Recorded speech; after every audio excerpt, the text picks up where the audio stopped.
everybody. Welcome or welcome back. If this is your first time, thank you so much for joining me. If you came back, thanks for coming back. Let's go right ahead and get into some PR from Rosalind. I'm super excited. They sent me over the red and the deep blue polygel to use from them, and I actually also had the Opal, but I've never used it, just because I haven't really done a lot of polygel yet. So today we're going to go ahead and we're going to be trying out these products, and I'm going to let you guys know what I thought about them. First off, the first thing I noticed is the packaging is super cute. Each color, the packaging is slightly different. It has a slightly different design. I thought that was really cute and unique.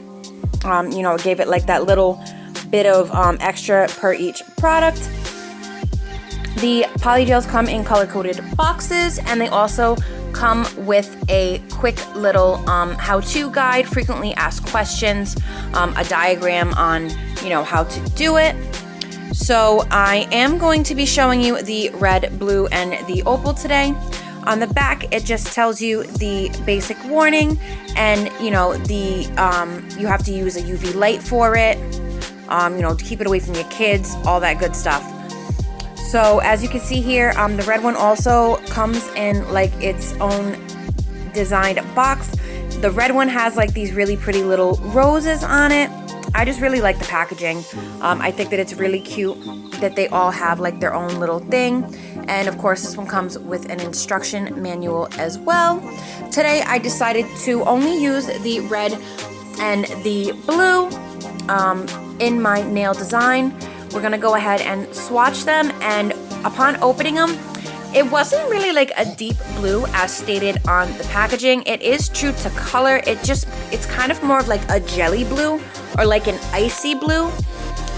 These colors, when I was doing the nails, kind of reminded me of like very traditional lemonade colors from like a lemonade truck. How you have like the icy blue and the icy red. And this white is not actually a white. It is actually more of like a kind of like a milky white, but not quite. But it's not like a solid white polygel. So these are the swatches, and as always, I like to kind of just stick the colored swatch on the back of the container. That way, if it's not in the box or if the color's slightly different, I'll know just by looking at the swatch on the back of the packaging. So today we're also going to be using my homegirl Jenny. I already applied her tips, her fingernails, and I filed them down and did my cuticle work and everything. And we're going to be using these XL C-curve squares, but I am going to cut them down quite a bit because I didn't really want to do too long of a set today. So you want to always size it up with each nail, especially when you're doing a practice hand like this, because depending on how you file it down, the nail sizes could be different from the last time that you used it. Like if you filed a little bit more on the side this time, it's going to be a little thinner or whatever. So you always do still want to try to size up the nails on these practice hands, even if you are certain that you got the correct size last time.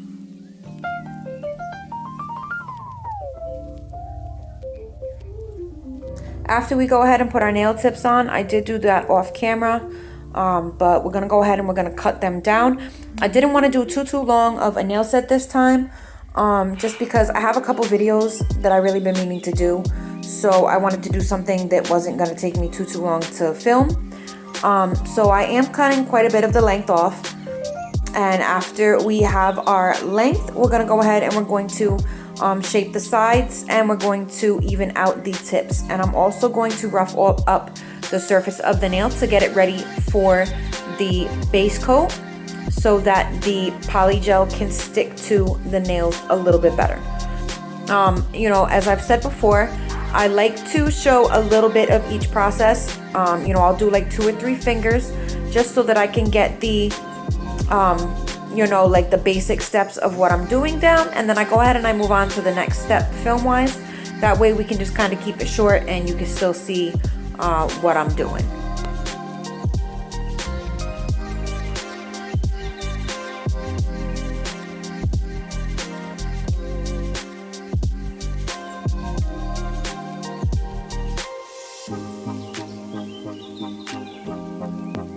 after we have them shaped and buffed, I go ahead and I go in with a lint-free wipe. I'm currently using the OPI ones I got off of Amazon. I will link them below just to remove any dust or residue from around the nail, off the nail plate. You know, you want everything to stick the way it's supposed to. So I'm gonna go ahead and I'm going in with the red and the blue. I also chose these two really beautiful glitters from my collection to go with the Polygel as well. And then, you know, I just got my slip solution, which is today I'm using 91% alcohol. And I just take it straight out of this bottle just because it's the only thing that I use that bottle for is for my Polygel. And I'm also going to be using this number 8 Kalinsky like nail art type brush. I'll link it down below. Polygel Vic uses it, and I decided to try it too. And let me tell you, it is a game changer for Polygel. I really did not like the little brushes, especially since I don't use dual forms. I do overlay method, so that little brush really doesn't do me any justice. So right now I'm going in with my base coat. It just gives the Polygel something to stick to better. And for me, in my opinion, like the biggest reason for having the base coat is because Polygel doesn't soak off. So when you're removing Polygel nails, it's important to have something that is going to soak off. So you want to put a base of base coat so that once you get all of the Polygel off, you can soak your nails and you can remove the rest of it without having to file into your natural nail. So for the pinky, I am going to be using the blue on the bottom. I'm trying to like kind of angle it a little bit so that it's not like a solid ombre. I kind of wanted it to be at an angle because I'm going to do the glitter in kind of like an S shape. I think in the future when I do a glitter over the top of the Polygel that I'm going to use probably some base coat I'm going to cure the Polygel and then use a base coat with it instead, because moving glitter around on Polygel when it's still wet, especially when you're going for like a particular shape, is not easy, especially when it's kind of a little bit of a softer formula like this one was. Once it's stuck, that's pretty much where it's going to end up. So in the future, when I do glitter on top of Polygel, especially like I said, when I'm going to be going for a particular design or shape with the glitter, I am going to use some base coat and I'm going to see how that works instead.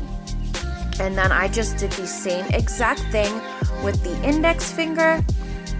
You know, I kind of angled it a little bit and I added my glitter because I'm going to be going over the top of that with the red. So here for the index finger, I am doing a full nail of the blue. This Polygel was relatively easy to work with. It's definitely one of the better formulas that I've worked with. It can get a little bit sticky after you've been working with it for a little while. So if you're a beginner and you like to take your time, please just be aware that it does get a tiny bit sticky, but it's not like a super soft Polygel. It does have a nice thick consistency to it, but the more you work with it, the more it kind of becomes stickier. And as I do solid nails with Polygel, if I'm not doing a design or anything else like that, like an ombre, I do like to use the 2-bead method.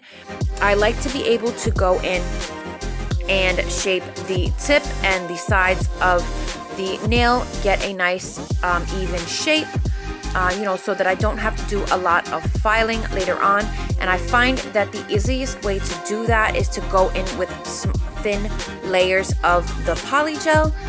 So here I'm just going to do a thin layer on the middle to tip, and then once I am satisfied with that shape, I'm going to go in and go with a second bead of the Polygel just to work in the cuticle area and to do my apex.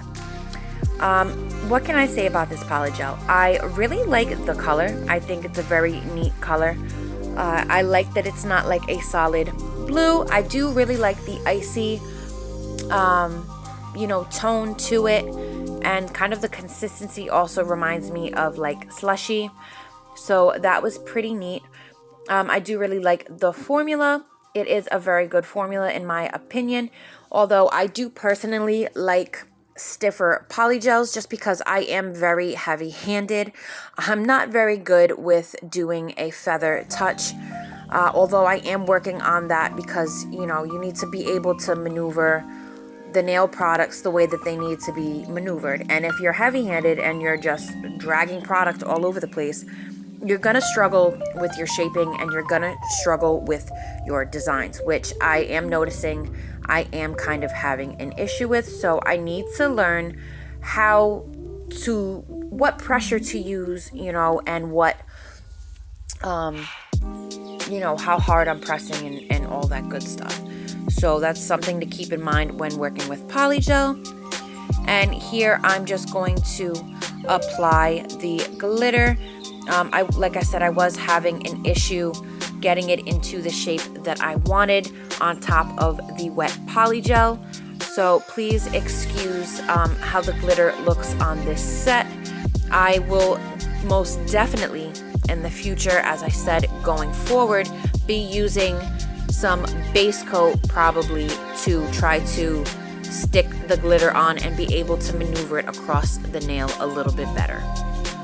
Here I'm just gonna start to go in with my red polygel, and if you pay attention here, you can, even though it's sped up a little bit so you notice it a little bit more, you can see that the red polygel, once I put it on the nail and I adjusted my camera, how it kind of started to drip down quite a bit on its own.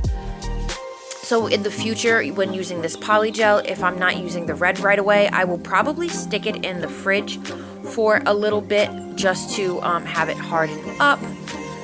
These polygels blended fairly well. I think it was just an issue of like the colors not being very compatible for an ombre, and I don't believe that I feathered them out enough, although I do really think that this came out pretty cute. It just reminds me of like a mixed slushy cup or like a mixed, you know, icy lemonade. And I did the same thing with the red glitter on top of the red that I did with the blue glitter, and I attempted to kind of make it in an S shape as I did on the index finger, but again, I was having a little bit of an issue with the glitter on top of the polygel. So lesson learned, you know, we adjust and we move forward and we try the next idea on how to do it better. And I will definitely include that in the next polygel set that I do, so that you guys can see if that worked out better for me than it did going directly onto the wet polygel with the glitter. So for this nail, I just wanted to do a solid red. I'm not going to be adding any glitter because I did want to add some rhinestones to this set because I did not want it to be just a strictly glitter set, and because of how much glitter I applied in the S shape all over the other nails, I did not want to add rhinestones on top of the glitter. Maybe for a different design or a different set that would look nice, but for this one I just thought that it would be over the top and gaudy, and I am all for extra, but just for this set I just did not feel like it was going to work out in my favor. This red was definitely a little bit more difficult to work with, but red is also a much more pigmented color, so I kind of expected it to be more difficult. I've had experiences with red acrylic that was also much more sticky to the brush, and you know, that was a little bit more difficult to work with. But like when using any new product or with, you know, different pigmented products, especially when you know, it's a much more pigmented color, you just have to adjust, and you know, it might take a little bit more time to get it to the shape and, you know, the width and the thickness that you want, but if you know, stick it out, you will figure out a way to make it work. So I also did a 2-bead method with this nail as well, although I did kind of go up higher with my first bead just because I did not want to waste any of this polygel. So the second bead that I went in with right here, I kind of put a little bit in the middle where I had a dip, and then I added just enough at the cuticle area to be able to work my cuticle and to be able to build up the apex a little bit. Now, one thing I would like to say about when I am working on my practice hand, I do not really tend to build the nails up precisely how I would on myself or how I do on my friends, just because this practice hand is not going to be wearing these nails out and about in everyday life. So I don't want to use the same amount of product, and I'm working on using less when doing these practice sets because I don't want to waste too much product, on a practice hand that does not need that structure. I want to present a nail that has semi of an apex just so that you can see, what you should be doing, but I don't want to do like a fully built apex on a practice hand just because it's not really necessary. So I did just want to say that because I don't know if anybody has noticed, but sometimes, my practice shapes are not built up the way that they should be, and that is why. So I'm just going to finish building up the structure and the shape of this red nail, and then I'm going to move on to doing the red on the other nails. On the thumb, I did the same red and blue ombre that I did on the pinky and the middle finger, except I alternated and I put blue on the top and I put red on the bottom. I did not show it, but that is what I did.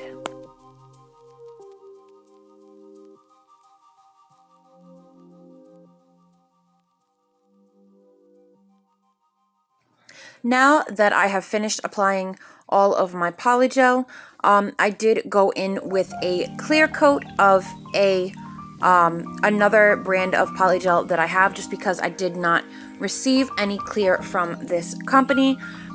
So I just went ahead and I capped it and I fixed any little, mistakes that I had.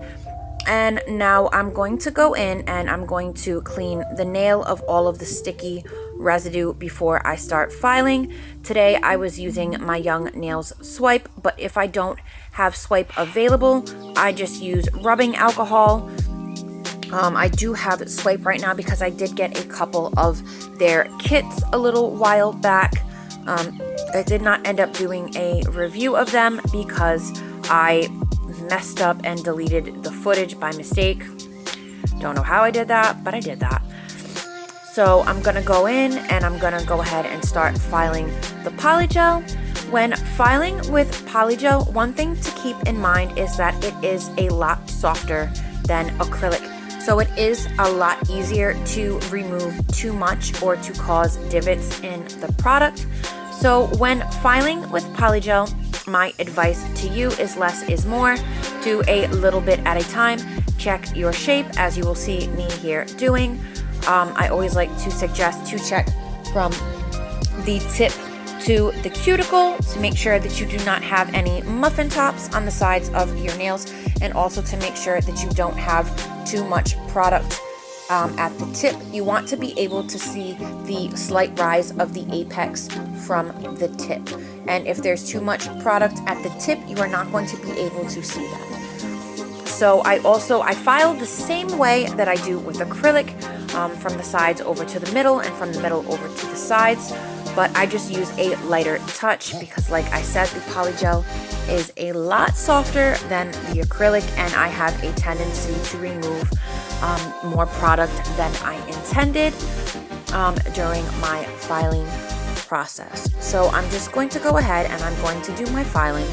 I'll go ahead and I'll be quiet and I'll let you guys enjoy that portion.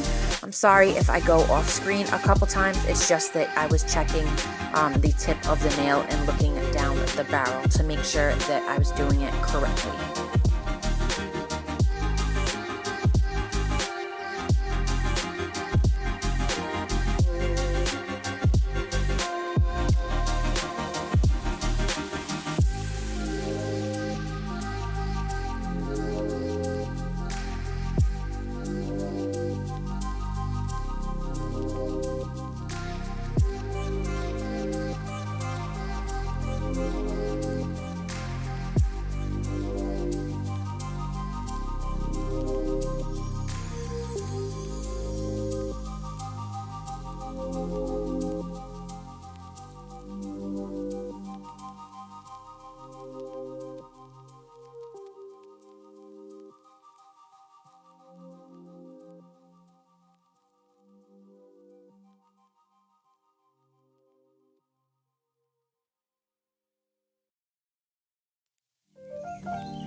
And once I have finished with my filing, I like to go ahead and dust them off really good and give them a second look, just to make sure that there are no divots or rough spots or, unevenness that I missed, which, occasionally I do still miss spots even when I'm double checking, but, we can only get better. And I'm just going to go ahead and remove the leftover dust and residue with a lint-free wipe and some swipe. Again, if you don't have swipe, you can just use rubbing alcohol. Today, I do happen to have some 91% alcohol because I was working with the Polygel, but before that, I was using 72% alcohol and it worked literally the same. So I guess whatever your preferred method of, dust removal, it's gonna be just fine. So I did end up having to fix a couple things on the nail. I really wish that I had remembered to take my recorder off of pause, because I really would have liked to have been able to show you what I did. But real quick, I'm just gonna try to explain it as best as I could. When I was filing, I cut into some of the glitter pieces. I guess that my clear cap was not thick enough, and certain types of glitter are basically just colored metallic punch outs. So you could see some of the silver lining around the glitters because I did file into them. So what I did was I took some rhinestone glue and I brushed it onto the areas that I had filed into, and then I just took the same brush that I was using to apply the glitters to begin with, and I kind of patted it onto those areas and then cured, just so that you wouldn't see the metal from the glitter sticking out. So that's pretty much how I fixed that issue. And now I am going in with the top coat, and as you can see, it really brings out the shine from the glitters. I really love these metallic glitters that I don't even know where I got them from. I think that this was one of the things that was given to me when I first started this nail journey, because I have like 5 or 6 of these containers and they all look, I think they all came from the same place. But I feel like the glitters came really well with these polygels. And although I originally was not happy with the ombre on the two-tone nails, I do think that it kind of ended up looking like an avalanche slime. You may not know what that is, but I'm really big into watching slime videos.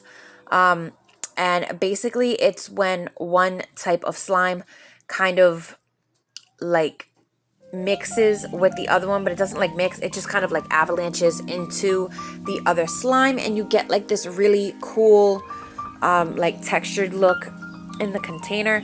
And to me, that's kind of how these two colors ended up mixing together.